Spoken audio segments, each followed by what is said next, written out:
অর্থ পরিকল্পনা মন্ত্রী আমির খসরু মাহমুদ চৌধুরী বলেছেন, ফ্যামিলি কার্ড শুধু নারীর ক্ষমতায়নই নয়, এটা বাংলাদেশের অর্থনীতিতে বিরাট পরিবর্তন নিয়ে আসবে। তিনি আজ চট্টগ্রাম সিটি কর্পোরেশনের ৪১ নম্বর ওয়ার্ডের পতেঙ্গা এয়ারপোর্ট উচ্চ বিদ্যালয়ের মাঠে উপকারভোগীদের মাঝে ফ্যামিলি কার্ড বিতরণ কার্যক্রমের উদ্বোধনী অনুষ্ঠানে এসব কথা বলেন। তিনি বলেন, বিএনপি জনগণকে দেয়া নির্বাচনী ওয়াদা পূরণের কার্যক্রম ১ মাসের মধ্যে শুরু করেছে, যা এর আগে অন্য কোনো সরকার করেনি। আগামী দিনে জাতীয়ভাবে সমস্ত সুযোগ সুবিধা এই কার্ডের মধ্য দিয়ে পাওয়া যাবে। তিনি বলেন, সরকারের লক্ষ্য কল্যাণকর রাষ্ট্রের সুফল সব মানুষ ভোগ করবে। অনুষ্ঠানে নগরের ৪১ নম্বর দক্ষিণ পতেঙ্গা ওয়ার্ডের ৫,৫৭৫ পরিবারের গৃহকর্ত্রীকে ফ্যামিলি কার্ড প্রদান কার্যক্রম উদ্বোধন করা হয়। প্রথম ধাপে এই কার্ড পাবেন ৬৮০ জন গৃহকর্ত্রী।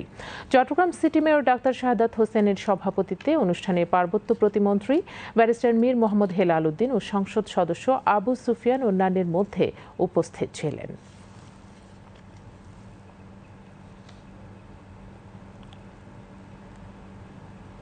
একজন মহিলা গৃহকর্ত্রী যে তার পরিবারকে যে সেবা দেয়, এইটার মূল্যায়ন আমরা কোনো সময় করতে পারি নাই।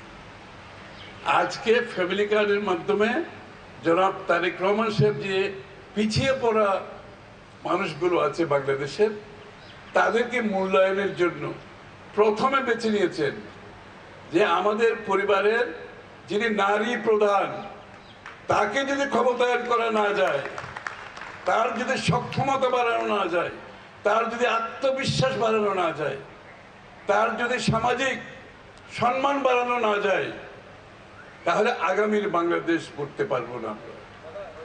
এবং এটাকে মাথায় রেখেই কিন্তু এই ফ্যামিলি কার্ডের কনসেপ্টটা সামনে এসেছে।